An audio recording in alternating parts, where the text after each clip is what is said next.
বেশ সুন্দর স্বাগত জানাচ্ছি আমি ফখরুল ইসলাম। নির্বাচনের সময়কাল নিয়ে রাজনৈতিক দলগুলোর সঙ্গে সরকারের টানাটানির মধ্যে এগিয়ে যাচ্ছে সংস্কারের প্রক্রিয়া। সংস্কারের লক্ষ্য ঐকমত্য কমিশনের সঙ্গে রাজনৈতিক দলগুলোর ধারাবাহিক বৈঠকও চলছে। কবে হবে সেই সংস্কার, কবে শেষ হবে সংস্কারের প্রক্রিয়া, কবে বা হচ্ছে কাঙ্ক্ষিত নির্বাচন, এই প্রশ্ন আছে রাজনৈতিক মহল থেকে সাধারণ মানুষ সবার মধ্যে। কেউ চাচ্ছে জাতীয় নির্বাচনের আগে স্থানীয় নির্বাচন। কোন সমীকরণে এগুচ্ছে রাজনীতি এবং রাজনীতিতে ঐক্যের সমীকরণই বা কত দূর, এগুলো কি অবস্থা আছে, এসব বিষয়গুলো নিয়ে আমরা কথা বলবো। আজকে আমাদের শিরোনাম ঠিক করেছি ঐক্য ছাড়া সংস্কার সম্ভব।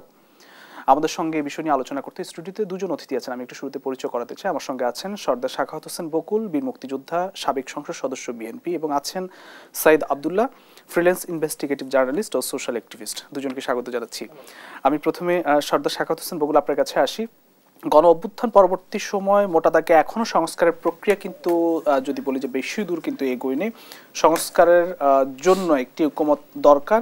কেউ বলছেন সিটিজেন চার্টার করতে হবে, তবে সবকিছুর জন্য ঐক্যটা সবার আগে জরুরি। নিশ্চয়ই সে ঐক্যের জায়গা বা ঐক্য কতটা দেখেন আপনি বা আছে এখন পর্যন্ত? আপনাকে ধন্যবাদ।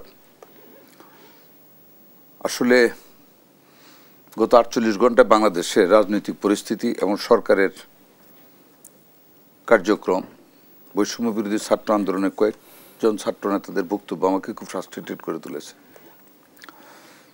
আমাদের এই দেশটা সংস্কার কমিশনেরও না, এই তত্ত্বাবধায়ক সরকারেরও না। দেশটা 17 কোটি মানুষের, 17 কোটি মানুষের বিরুদ্ধে মধ্যে ছাত্র, কৃষক, জনতা, শ্রমিক, সাংবাদিক, আমরা, আপনারা সবাই।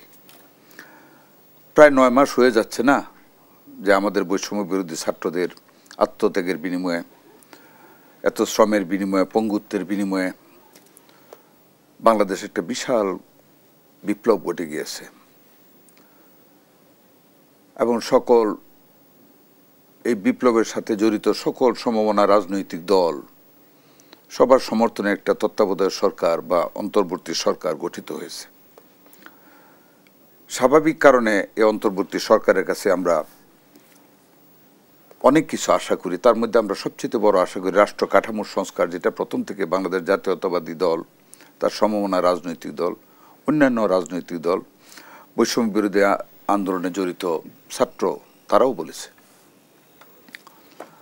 ফ্রাস্ট্রেটেড ওই জায়গায় যে প্রায় 9টা মাস চলল, আজ পর্যন্ত এই বর্তমান তত্ত্বাবধায়ক সরকার যারা শহীদ হয়েছে আমাদের দেশে এই বৈষম্য বিরোধী আন্দোলনে, যাদের তাজা রক্তের বিনিময়ে আমরা রাজনীতিবিদরা একটা ফ্যাসিস্ট মুক্ত দেশ পেয়েছি। যদিও আমরা অবশ্যই দাবি করি গত 16টি বছর আমাদের নেতা বিএনপির ভারপ্রাপ্ত চেয়ারম্যান জনাব তারেক রহমানের সংগঠিত বিএনপির ভিতরে এই ফ্যাসিস্টদের বিরুদ্ধে সৃষ্ট ক্ষোভ আমাদের এই বৈষম্য বিরোধী আন্দোলনকে অনেক বেগবান করেছে।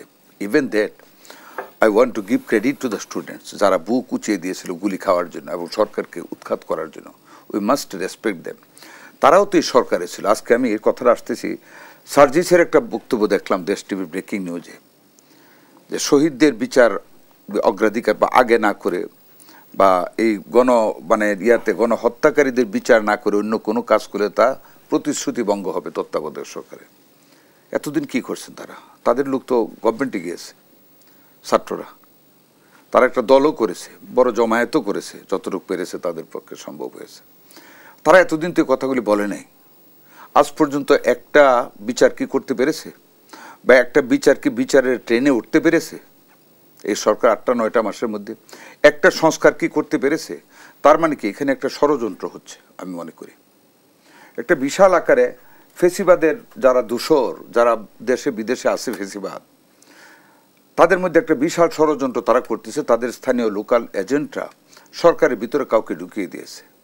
আমি নাম বলতে চাই না, আইডেন্টিফাই করতে চাই না। যারা চাচ্ছে না দেশে একটা নির্বাচন হোক, যারা চাচ্ছে না আমি মনে করি সংস্কার হোক, যারা চাচ্ছে না এই শহীদদের রক্তের বিচার হোক, যদি চাইতো তাহলে এই যে বড় বড় কথা আসিফ নজরুল সাহেব বলেছেন, হোম মিনিস্টার সাহেব বলেছেন, আপনি বলেন আজ পর্যন্ত কোন জায়গাটায় কোন বিচারটার একটা ডেফিনিট নির্দেশনা জাতি দেখেছে, কোন সংস্কারটা করতে পেরেছে? সংস্কার যদি করে, আমি তো মনে করি যদি really if we mean the reforms for the betterment of the nation, তাহলে তো সর্বাগ্রে আমার দরকার এই দেশে বিচার বিভাগকে নিরপেক্ষ করে। এই স্বৈরাচারের যে সৃষ্টি হয়েছে বিচার বিভাগকে পরাধীন থাকার কারণে, একবার সিনহাকে এনেছে বিচার করার জন্য, আবার সিনহাকে বের করেছে নিজের ক্ষমতা পাকাপোক্ত করার জন্য, প্রত্যেক বিচারককে জামিন দিতে মানা করছে, আবার বলছে জামিন দিতে, মানে just direct the government interference of the court. আগে আপনি বিচার বিভাগকে স্বাধীন করতে হবে, সেটা রিফর্ম করেন। আপনি দুর্নীতি দমন কমিশনটাকে স্বাধীন করেন এবং নির্বাচন কমিশনকে এবং তার কাঠামোকে সম্পূর্ণ রাজনৈতিক নেতৃবৃন্দের, রাজনৈতিক দলের প্রভাব মুক্ত করে দিন। তিনটা সংস্কার করে আপনি নির্বাচনটা দিয়ে দিন, দেশে গণতান্ত্রিকভাবে নির্বাচিত সরকারের হাতে ক্ষমতা হস্তান্তর করেন, তো অ্যাকাউন্টেবিলিটি হচ্ছে। আপনি এবং আপনার দল তো বলছে আসলে নির্বাচনের কথা, সংস্কারও আপনারা চান, কিন্তু সেই জায়গায় ঐক্যটা কি আছে? আমি আগে আপনাকে আসি, ঐক্যে পরে আসবো। আপনি আজ পর্যন্ত এই সরকার, আপনি যদি আমাদের মাঠে যদি ঐক্যের কথা ছেড়ে দেন, তার তো জীবনে এটা শেষ হবে না। ঐক্যের প্রয়াসটা নিতে হবে তো গভর্নমেন্টকে আজ পর্যন্ত একটা টেবিলে সকল রাজনৈতিক ঐক্যমত কমিশন করেছে। ঐক্যমত কমিশন কি পারফর্ম করেছে? ঐক্যমত কমিশনও তো লাগে না। Make it very easy. আপনার professor Yunus, who is heading this government, উনি যদি সিটে বসেন, কি কি রিফর্মস তার দরকার মনে করেন, অনেক প্রত্যেক দলের কাছ থেকে পেয়েছেন, সকল রাজনৈতিক দলকে সামনে রেখে উনি বলবেন, he will take the firm stick on the hand, যে আমি এই সংস্কারগুলি এখন করতে চাচ্ছি দেশের স্বার্থে, যেগুলি করতে খুব টাইম লাগবে, এগুলি করতে আমার 10-1 বছরের টাইম লাগবে। হি শুড গিভ এ মানে টাইম লিমিট, অথবা কি টাইমটা লাগবে সেটা অল্প হোক বিস্তর হোক, যে এইগুলি করতে লাগবে, আর এই বিচারের কাজ আমার এইভাবে আমি অগ্রসর হতে চাই। আজ পর্যন্ত কি সরকারের পক্ষ থেকে সকল রাজনৈতিক দলকে এক টেবিলে নিয়ে কথাগুলি বলতে পেরেছেন? খালি সংস্কার এই আসছে এভাবে দিন পাস হচ্ছে। আপনি আমাকে বলতে হবে 9টা মাস কি যথেষ্ট না একটা সংস্কার করতে বা একটা বিচার কার্যক্রম শুরু করতে? কি পেয়েছি আমরা এই 9 মাসে? আর ঐক্যমত, এখন তো আমি আগেই বলছি, আমরা ষড়যন্ত্র দেখতেছি এখানে। জামায়াত ইসলাম কয়েকদিন আগে বললেন কি, যে ফেব্রুয়ারি আগে আমরা নির্বাচন দেখতে চাই। জামায়াত ইসলামের আমির সাহেব বললেন 1 সপ্তাহ আগে। মোস্ট ফ্যান্টাস্টিক্যালি পরের দিন কি বললেন, যে আমরা দৃশ্যমান বিচার দেখতে চাই এবং দৃশ্যমান সংস্কার দেখতে চাই, ভিজিবল। আমরা নির্বাচন হবে না। আজকে আবার দেখলাম স্থানীয় নির্বাচন দেখতে চান। তো অনৈক্য তো মাঠে রয়েই গেছে। এগুলিকে ঐক্যের মধ্যে আনার জন্য একটা আছে পার্টি এজেন্ডা, আর একটা আছে এজেন্ডা ফর দ্য নেশন। কোন এজেন্ডাগুলি এখন জাতির গ্রহণযোগ্য, সংস্কার কোনগুলি করবে, এক টেবিলে বসিয়ে তো কথা শোনা উচিত এই সরকারের। সেখানে সরকারও তো বসতেছে না। সো আমার যেটা একদম কনক্রিট, আমার যেটা ধারণা, there are some conspiracies against the thought of democratic. রাজনীতিতে ষড়যন্ত্র দেখছেন? আমি ষড়যন্ত্র দেখতেছি, একটা ভালো ষড়যন্ত্র দেখতেছি, এই দেশের নির্বাচনকে বিলম্বিত করে অন্য কিছু ঘটানোর জন্য, বাংলাদেশের রাজনৈতিক পরিস্থিতিকে তালমাটাল করে দেশের ভবিষ্যৎকে অন্ধকারের দিকে ঠেলে নিয়ে যাওয়ার জন্য যে কোনো একটা গোষ্ঠী। কারা করছে এটা আমি এখনই বলবো না, আপনি দেখবেন, আমি দেখবো সবাই। দলগুলোর মধ্যেই কি? রাজনৈতিক দলগুলোর মধ্য থেকে হচ্ছে, সেটার সাথে ভর করতে পারে দুষ্ট চক্র, দেশি বিদেশি চক্র, যারা আমাদেরকে হয়তো আমাদের গ্রোথকে মেনে নিতে পারবে না, যারা আমাদের স্বাতন্ত্র্যকে মেনে নিতে পারবে না, সব গোষ্ঠী মিলে যারা কালো দৃষ্টি দিয়ে আমাদের দিকে তাকিয়ে আছে। সরকার তো একটি টাইম ফ্রেম দিয়েছে, ডিসেম্বর থেকে আগামী বছরের জুনের মধ্যে নির্বাচন করবেন, তার মধ্যে সংস্কার শেষ করবেন। সংস্কার আগে করবো, কি সংস্কার করবে বলতে হবে তো, এইভাবে বললে তো হবে না। এটা রাজনৈতিক দলগুলো থেকে, রাজনৈতিক দলগুলো তো দিয়েছে, সংস্কার কমিশনও দিয়েছে, রাজনৈতিক দলও বলেছে।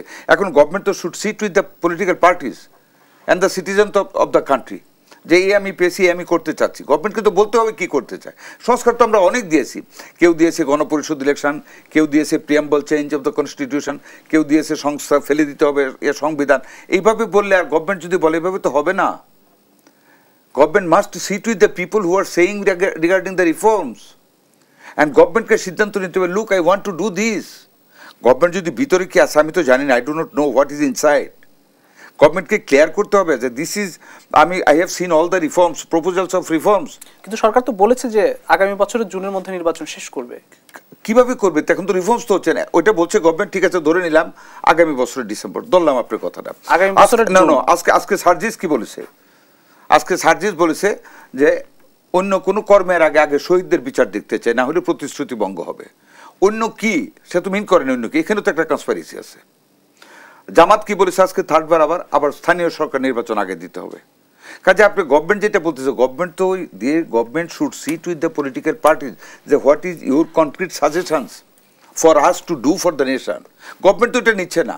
আমি সাখাওয়াত হোসেন বকুল একরকম বলতেছেন, আমার জামাত ইসলাম একরকম বলতেছেন, ছাত্ররা একরকম বলতেছেন, নতুন নতুন রাজনৈতিক দল হচ্ছে তারা আরেক রকম বলতেছেন। তো গভর্নমেন্ট যে কোনটা করবে এটা তো আমি বিশ্বাস করতে পারতেছি না। আমি অ্যাজ এ পার্সন আমি বিএনপি হিসেবে এই কথা তো সার্জিস আলম বলেছে, সরকার বলেনি যে সার্জিস তো একটা পলিটিক্যাল পার্টির সদস্য এখন, কাজে তাকে আপনি কাউন্ট করতে হবে।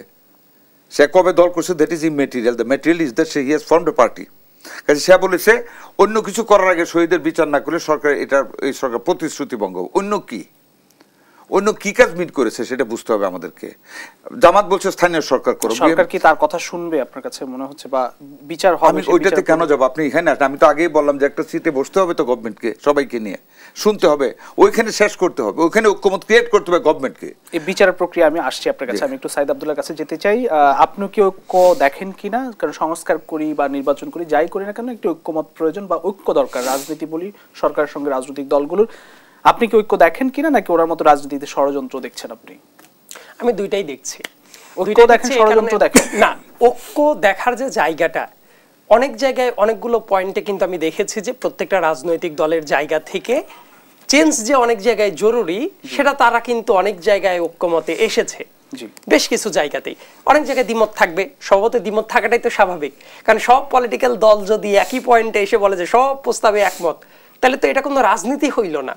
মানে এক একজনের রাজনীতি করবে, এটাই তো খুব স্বাভাবিক। বিএনপির রাজনীতি করবে, এনসিপি তার রাজনীতি করবে, জামাত তার রাজনীতি করবে, কিন্তু for the sake of this country basic কিছু জায়গায় ঐক্যমতটা দরকার, এবং সেই জন্য কিন্তু কমিশনের কাজ শুরু হয়েছে। আমি জানি না এর ফলাফলটা কি হবে। তবে একই সাথে আরেকটা ব্যাপার আমি বলে রাখি, সংস্কার আর নির্বাচন, এই দুইটা ব্যাপারকে খুবই পরিকল্পিতভাবে একটা অংশ আছে যারা ব্যাখ্যা করার চেষ্টা করছে বিপরীতমুখী কাজ, অ্যাজ ইফ সংস্কার কেউ চাইলে সে নির্বাচন চাইতে পারে না, অথবা নির্বাচন কেউ চাইলে সংস্কার চাইতে পারে না। কিন্তু আমার একেবারেই ব্যক্তিগত মতামত হলো এই দুইটা মোটেই বিপরীতধর্মী কোনো ব্যাপার না। নির্বাচন করার জন্য কিছু সংস্কার দরকার, আবার সংস্কার কাজ শেষ হওয়ার পরে নির্বাচন হবে, তার মানে নির্বাচনের আগে সব সংস্কার করে দেশ একেবারে জান্নাতুল ফেরদৌস হয়ে যাবে, এই কথাটাও ঠিক না।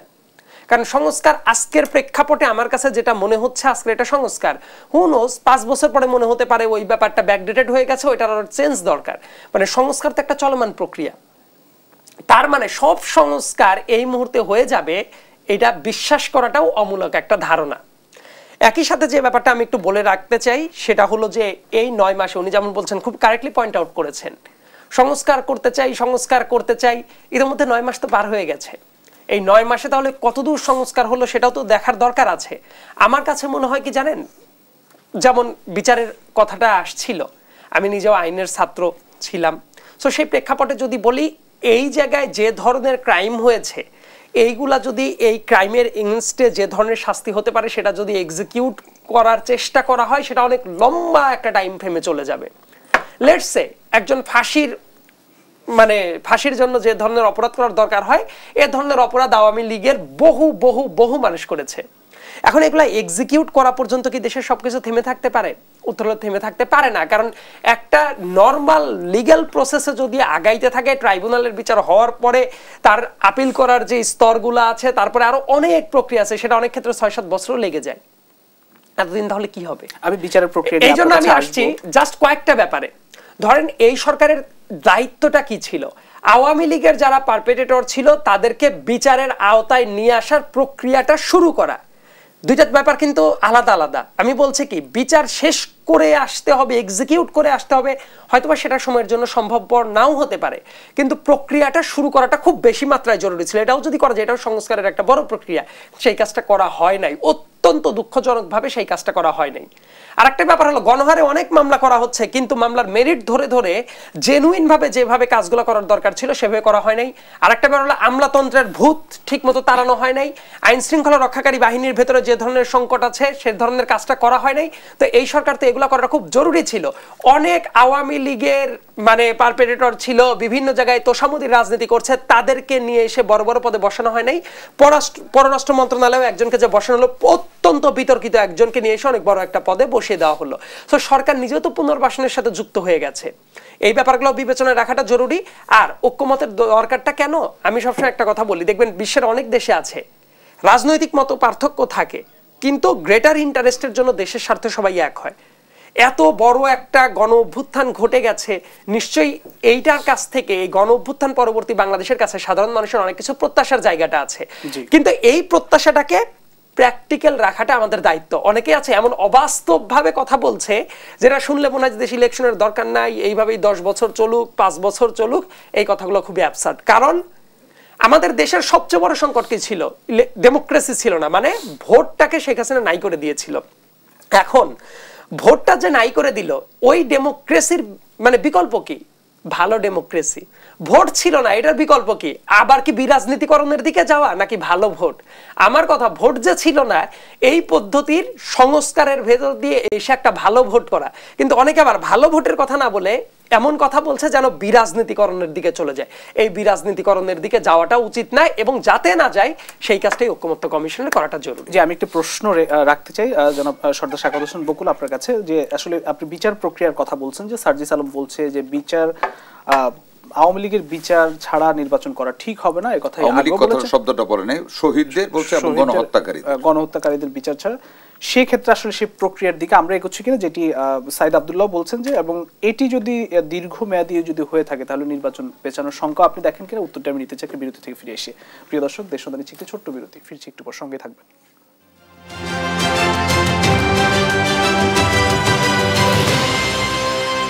দেশবন্ধু আরো একবার স্বাগত জানাচ্ছি। আমরা যেতে চাই সর্দার সাখাওয়াত হোসেন বকুল আপনার কাছে। প্রশ্ন ছিল আসলে যে বিচারের যে প্রক্রিয়াটি সেটি আসলে আমরা শুরু করতে পারছি কিনা। আমরা বিচারের কথা বলছি নির্বাচনের আগে, সেই প্রক্রিয়া যদি অনেক দীর্ঘ, সেক্ষেত্রে নির্বাচন পিছিয়ে যাওয়ার সরকারের ঘোষণার বাহিরেও সে শঙ্কাও দেখেন কিনা।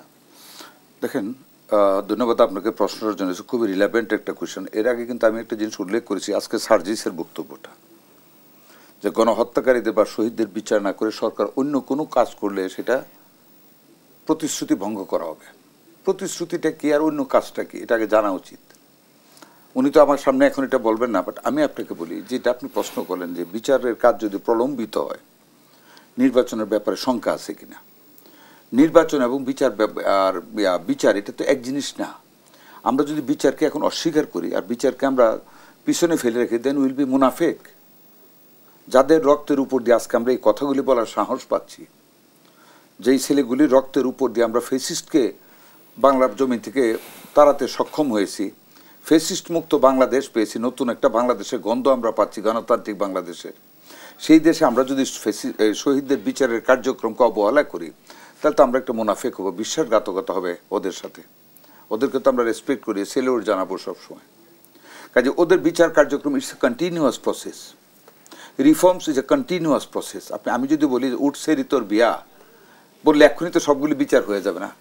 এই সহস্রাধিক শহীদের রক্তের বিচারটা তো আমি বললে এক্ষুনি হয়ে যাবে না, যে মানে সিঁদুর টিঁদুর পরায় দিয়ে দিলাম, গোসলটা করায়, হলুদ মেখে দিয়ে বিয়া করাই দিলাম, এটা তো ওই কাজ না। It will take a time to give a proper justice. একটা জাতির বিচার যদি সঠিক বিচার আপনি দিতে চান, you have to take a legal time, legal ফ্রেমওয়ার্কের ভিতর দিয়ে আপনাকে যেতে হবে। বাট আপনাকে তো শুরু করতে হবে বিচারের কার্যক্রমটা। এই বিচারের কার্যক্রমটাকে আদৌ দৃশ্যমান কোনো বিচারের কার্যক্রম কি শুরু করেছেন এই গভর্নমেন্ট? আমার প্রশ্ন, শুরু করে নাই। যদি বিচারের কার্যক্রমই শুরু হয়, প্রথম থেকে তো আমি অবহেলা দেখতেছি। উবায়দুল কাদেরের বক্তব্যের পরে তার ছাত্র সংগঠন ছাত্রলীগ ফায়ার আর্মস নিয়ে আমাদের এই নিরীহ ছাত্র জনতার উপর হামলা করলো, ছাত্রদের উপর গুলি করা শুরু করলো, তাদেরকে মারা শুরু করলো, রক্ত জড়াতে শুরু করলো। সেই Obaidul Quader, how he was living here for more than 3 months। যতটুকু আমরা পত্রপত্রিকায় দেখেছি, সে বর্ডার পাড়ি দিয়েছে নভেম্বরের ফার্স্ট উইকের এন্ডে। কার সাহায্যে সে থাকলো? এবং এটা কি গভর্নমেন্টে কেউ জানতেন না? এটা কি এই বৈষম্য বিরোধী ছাত্র আন্দোলনে কেউ জানতেন না যারা সরকারে গিয়েছে? এ তো না জানার মতন লোক না। এই যে 600 শতাধিক মানুষ, অপরাধী, খুনিরা যে ছিল, কার কাছে ছিল আমরা পত্রপত্রিকায় দেখেছি, আপনারা জানেন। আমি কোনো কন্ট্রোভার্সি ক্রিয়েট করতে চাই না, I am coating from the paper. এরা কোথায় গেল? এই যে সংসদ ভবনে অনেকে আমরা দেখছি অ্যারেস্ট করেছিল, পরে দেখি নাই, বিদেশে মাটিতে বিচরণ করতেছে। কে নিয়েছে? ওখানে তো বিচার সম্বন্ধে সন্দেহ ওইখান থেকে সৃষ্টি হয়েছে। আমরা তো বিচার কার্যক্রমের কোনো ধারাবাহিকতা বা বিচার কার্যক্রম যে অ্যাকচুয়ালি শুরু হয়েছে জিনিসটাই দেখতে পাচ্ছি না। নাম্বার 2 যে সংস্কার নিয়ে বলছেন ঐক্যমত গভর্নমেন্ট অ্যাক্টিভিটি তো বসাতে হবে ইউনূস সাহেবকে, আমাদের শ্রদ্ধেয় ইউনূস সাহেবকে বসিয়ে বলতে হবে আমি এই করতে চাই। সব আমাদের উপর ছাড়লে তো হবে না। আমরা বসবো, উনি বলবেন যে আমি এই সংস্কার করতে চাই, লোক আমার 10 মাস টাইম লাগবে, আমি নির্বাচন কমিশনে এই করতে চাই, দুদকের এই করতে চাই, ইলেকশনের জন্য এই করতে চাই, বিচার বিভাগে এই করতে চাই, আপনাদের এর বাইরে আমি কিছু করতে চাই। He is to take a decision. সেটা তো উনি করতেছেন না, সব আমাদের মধ্যে ছেড়ে দেন। আজকে আমি বলি স্থানীয় সরকার, কালকে বলি গণপরিষদ, পরশুদিন বলি রেফারেন্ডাম, আবার বলি বিচার না করে অন্য কাজ করা যাবে না। আপনি কিভাবে ইউনিফর্মিটি আমাদের কাছে আশা করতেছেন? নাই তো, এটা গভর্নমেন্টকে আগে আসতো। এখানে আমি বলি ষড়যন্ত্র। আর এই বিচার ব্যবস্থার জন্য এই নির্বাচন পিছিয়ে যাবে বা নির্বাচনের ব্যাপারে শঙ্কা। আপনি এখন তো সার্জিসের কথা থেকে সে তো একটা কথা বলে দিয়েছে বর্তমান সরকারকে, প্রতিশ্রুতি ভঙ্গ হবে। কালকে যদি আবার বলে তোমাদের বিচার করা হবে, যদি বিচার করা শুরু না করে নির্বাচন দাও। কাজে এখন তো সবই বিয়ন্ড দ্য স্ক্রিন দেখা কিছু মানে হচ্ছে, দেখা যাচ্ছে না, অল্প অল্প অস্পষ্টভাবে সামনে আসতেছে। কাজে এখানে তো একটা শঙ্কা আছে, নির্বাচন আদৌ করার জন্য সৎ মানসিকতা নিয়ে কেউ কাজ শুরু করেছে কিনা, এখানে আমার সন্দেহ আছে। যেটা প্রথমে বলেছি, there is a hunch on my part নির্বাচন নিয়ে, যে নির্বাচনটা গণতান্ত্রিক ব্যবস্থাটাকে, মুক্তিযুদ্ধের চেতনাকে ব্যাহত করার জন্য, এই দেশের প্রলম্বিত করার জন্য, সংসদীয় গণতন্ত্রকে, গণতান্ত্রিক রাষ্ট্র ব্যবস্থাকে ব্যাহত করার লক্ষ্যে আবার কোনো ষড়যন্ত্র ফেসিস্টদেরকে আনার জন্য কেউ শুরু করেছে কিনা, এটা আমার সন্দেহ আছে। এবং আমার it is my personal Hans এবং পার্সোনাল মানে স্টেটমেন্ট, আমার সন্দেহ হচ্ছে যে কেউ ফেসিস্টদের সাথে মিলে বাংলাদেশের গণতান্ত্রিক ব্যবস্থাকে ব্যাহত করতে চাচ্ছে, নির্বাচনকে প্রলম্বিত করতে চাচ্ছে। ওইটার বিরুদ্ধে জাতিকে অত্যন্ত সজাগ থাকতে হবে। এবং তত্ত্বাবধায়ক সরকারকে আমি অনুরোধ করবো, প্রফেসর ইউনূস সাহেবকে, উনি আমাদের যক্ষের ধন, উনি আমাদের অনেক আদরের মানুষ, অনেক সম্মানী একজন মানুষ, উনি ব্যর্থ হোক এটা আমরা চাই না। We have extended hour hands of cooperation for him. উনি এই হাতকে ফিরিয়ে দেওয়া উচিত না। আমরা বলতে আমরা বিএনপির হাতকে আমরা প্রশস্ত করে দিয়েছি ওনার জন্য, আমাদের সমমনা রাজনৈতিক দলগুলোর হাত করে, এবং ওনাদের মতো সাংবাদিকদের হাতও প্রশস্ত করা হয়েছে ওনার দিকে। He should take. আমি একটা গল্প বলতে পারি যদি একটা মিনিট টাইম দেন। There is a religious story. এক লোক একদিন রাস্তা দিয়ে যাচ্ছেন, একটা লোক গর্তে পড়ে গেছেন, একজন বুড়া লোক। তো উনি আর উঠতে পারতেছেন না, তার শরীরের সে শক্তি নেই। উনি একটা হাত বাড়াইয়া দিচ্ছেন, না হাত বাড়া ডাকতেছেন ওই স্ট্রিট যিনি যাচ্ছেন ওয়াকওয়ে দিয়ে, যে আপনার হাতটাকে, you the gentleman, please extend your hands. I am extending my hands, please catch hold of it so that I can come out from the ditch. ওই ভদ্রলোক হাতটা ধরলেন না, কষ্ট হবে, ধরলেন না। তারপর ডাক দিচ্ছে, gentleman, you extend your own hand, hand, I am holding your hand so that I can come out from the ditch. মানে প্রথম বলছে ওনাকে ওনার হাতটা মানে গর্তে পড়া লোকটা হাত বাড়াই দিচ্ছে উনি ধরার জন্য। যখন দেখছে কথা শুনতেছে না, তখন ভাবছে ওনার হয়তো কষ্ট হবে ধরে। তারপর বলেন আপনার হাতটা বাড়াই দেন, আমি ধরে উঠে আসি।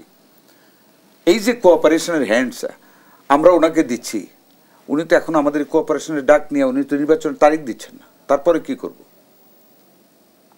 জি, অনেক হতাশা আসলে আমরা দেখলাম। আমরা একটু সাইদ আব্দুল্লাহ আপনার কাছে আসি, যে একের পর এক রাজনৈতিক দলের আত্মপ্রকাশ। আজকেও জনতা পার্টি বাংলাদেশ নামে একটি দলের আত্মপ্রকাশ। আমরা অবশ্যই শুভকামনা জানাই। এর আগে আম জনতা পার্টি, এনসিপি, আরো অনেক দল আসলে এই সরকারের সময় আত্মপ্রকাশ ঘটতে যাচ্ছে। আরো 65টা আছে পাইপলাইনে, তারা হয়তো নিবন্ধন দিবেন। সবাই রাজনীতি করতে চায়। রাজনীতিতে আসলে গুণগত পরিবর্তনের জায়গায় বা সুস্থ রাজনৈতিক বন্দোবস্ত বলি আর চর্চা বলি, সেই জায়গায় আসলে কতটা মনোযোগ আমরা দেখছি রাজনৈতিক দলগুলোর মধ্যে এই সময় এসে?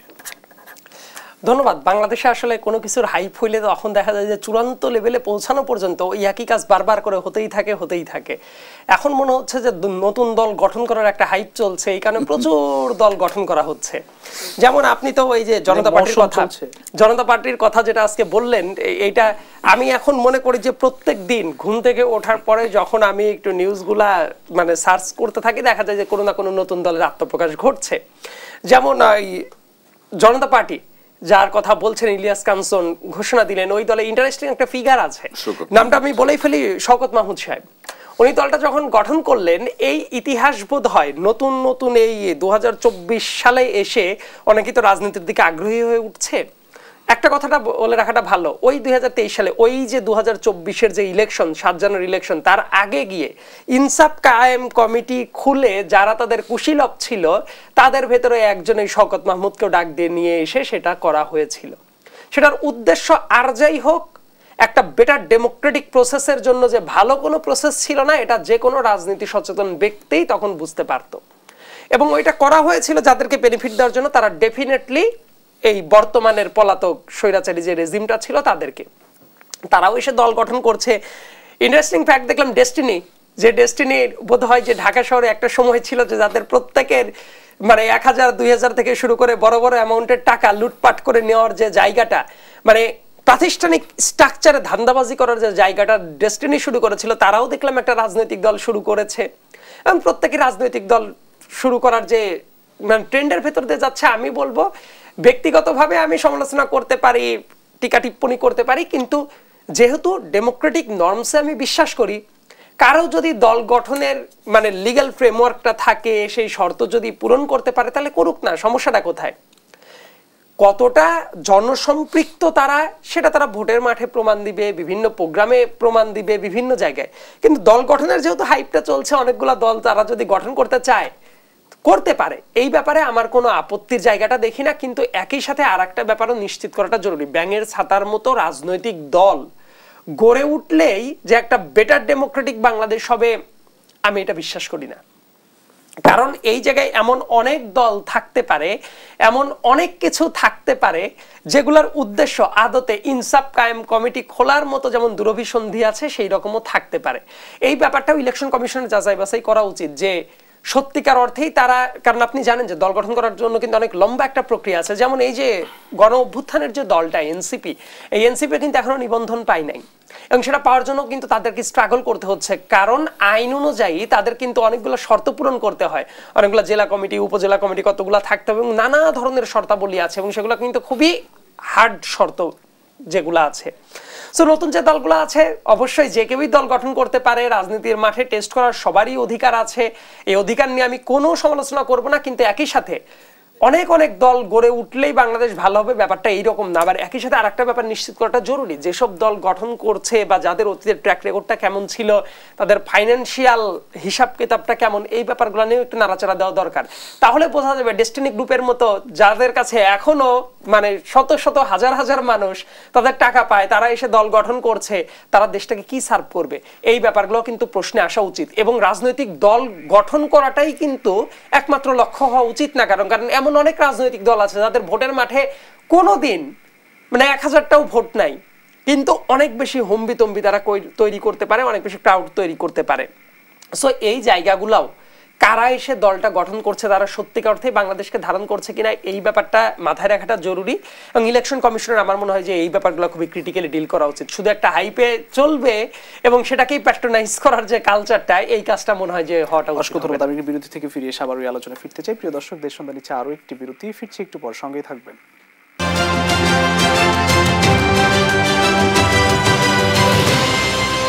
আরো একবার স্বাগত জানাচ্ছি। আমার সঙ্গে আছেন সর্দার সাখাওয়াত হোসেন বকুল। আমি আপনার কাছে আবারও আসি যে যতই সংস্কার করি বা রাজনৈতিক দলগুলোর মানে সরকার চাচ্ছে সংস্কার, একটি বড় পরিসরের একটি সংস্কার, দেশকে একটি পরিবর্তন করতে যাচ্ছে, কিন্তু শেষ পর্যন্ত আসলে রাজনৈতিক দলগুলোর যে অসুস্থ প্রতিযোগিতা, সেটি কি বন্ধ হবে? এতে গণ অভ্যুত্থান যে উদ্দেশ্য নিয়ে হয়েছে, সে স্পিরিটটাও কি নষ্ট হওয়ার শঙ্কা দেখেন কিনা? না, আমি শঙ্কা দেখবো এক জায়গায়। যদি আমরা কিন্তু আগে আপনাকে বলেছি, আমি একটা এক্সাম্পল দিয়েছি, আমরা কিন্তু আমাদের কোঅপারেশনের হাতটা এক্সটেন্ডেড করে রেখেছি টু মিস্টার ইউনুস। উনি আমাদের হাতটা ধরে ডিচ থেকে বের হবেন কিনা, it is a ditch now. The caretaker অন্তর্বর্তী যে সরকারটা, they are in a ditch, they have to come out of that ditch to save the nation. এই দেশটাকে একটা স্বচ্ছ গণতান্ত্রিক ট্রান্সপারেন্ট একটা গভর্নমেন্ট, ট্রান্সপারেন্ট একটা সামাজিক ব্যবস্থা উপহার দেওয়ার জন্যই কি ইউনুস সাহেবকে সকল রাজনৈতিক দলের মানুষ, একটা ভালো মানুষ হিসেবে, শিক্ষিত মানুষ, বিশ্বের কাছে নন্দিত নেতা হিসেবে আমরা ওনাকে রেখেছি। এখন উনি আমাদের সবার রিয়েল সত্যবাদী, আমাদের কোঅপারেশনের হাতটা নিয়ে উনি কি এই ডিস থেকে জাতিকে রক্ষা করবেন কিনা, ইট ইজ হিজ পার্ট। যদি উনি মনে করেন উনি রক্ষা করবেন, তাহলে এখন সকল প্রস্তাব সংস্কারে এসেছে, বিচারের সকল কিছু সামনে আছে, ওনাকে বলতে হবে সকল দলকে নিয়ে, আমি এইটুক করে 1 বছরের ভিতরে একটা নির্বাচন দিতে চাই এবং আমি এটা করবো, আপনারা আমাকে সাহায্য করতে হবে। নট দ্যাট উনি ওই ফ্লোরে ছেড়ে দিবে, আপনারা এখন ডিবেট করেন আর কেউ কেউ মজা লুটুক, ষড়যন্ত্রকারীরা মজা করে নির্বাচনটা ব্যাহত করে দেশে একটা অশুভ শক্তিকে আবার রাস্তা খুলে দেখে আসার জন্য যদি কেউ এটা করে, আমরা কিন্তু ওনাকে যে সহযোগিতার হাত বাড়িয়ে দিয়েছি, তখন আমরা কিন্তু আমাদের হাত বাড়িয়ে দেবো, ওনার হাতটা আমরা ধরবো না, তখন আমাদের হাতও আমরা বাড়িয়ে দেব। আর আমাদের হাত বাড়ানো মানে রাজনৈতিকভাবে আমাদেরকে তখন জনগণকে সাথে নিয়ে আবার কিন্তু সঠিক রাস্তা খুঁজতে হবে দেশটাকে বাঁচানোর লক্ষ্যে। আমরা সেই কাজটাই করব। আমরা অনুরোধ করব, আমরা ইউনূস সাহেবকে ব্যর্থ দেখতে চাই না। আমি বারবার বলি, we have extended hour hands of cooperation. এই যে আপনি ষড়যন্ত্রের কথা বলছেন রাজনৈতিক দলগুলোর মাঝে, আমি সেজন্যই দেখেন, বললাম আমি আপনাকে শেষ করি। এই যে একটা কথা যে বহু রাজনৈতিক দলের কথা বলছে, অনেকগুলি ষড়যন্ত্র হচ্ছে। যারা কোনোদিন ভোটে পাস করতে পারবে না আপাত দৃষ্টিতে মনে হয়, তারাও কিন্তু দল করতেছে, তারা প্রপোর্শনেট নির্বাচন চায়। এখানে আরেকটা ষড়যন্ত্র আছে, যাতে 0.5% ভোটও যদি না পায়, তার যাতে বলতে পারে পাইলাম না, তো একটা সিট দেন, যদি গিয়া কথা বলতে পারে। এই যে এগুলি হলো মানে বিভিন্ন ষড়যন্ত্র।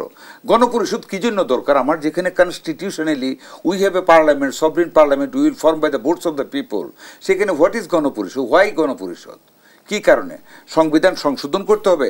ইট is the parliament who will do this job. Parliament যখন হবে জনগণের, তখন তারা সংবিধান সংস্কার করবে as per the desire of the political party. যেটা সকল পলিটিক্যাল পার্টি বলবে যে এই সংস্কারগুলি দরকার, সেটা করবে।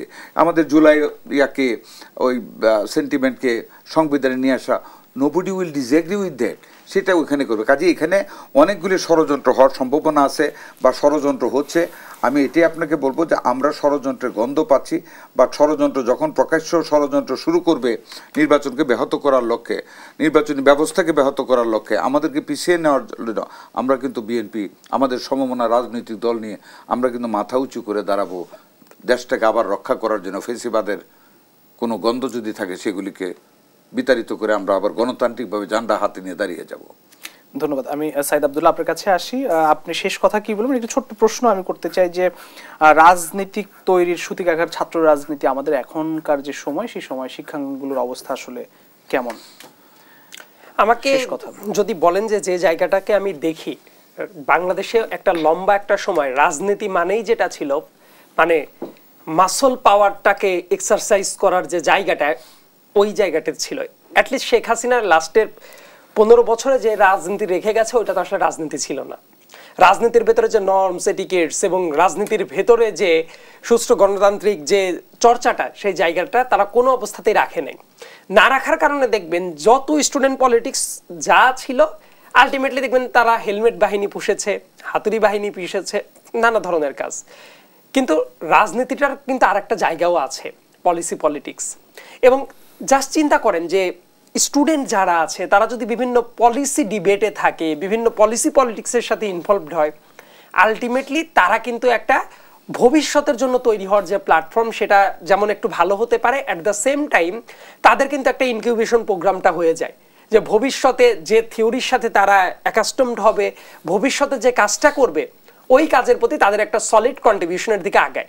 তবে আমার যেটা আশা থাকবে, প্রত্যেকটা ক্যাম্পাসে সবার আগে যে জিনিসটা জরুরি, সেটা হলো শিক্ষার পরিবেশ। কারণ শিক্ষার যে বড় অন্য কোনো পারপাস শিক্ষা প্রতিষ্ঠানে থাকা উচিত না। তারপরের কাজটা হলো ভলান্টারি পারপাস।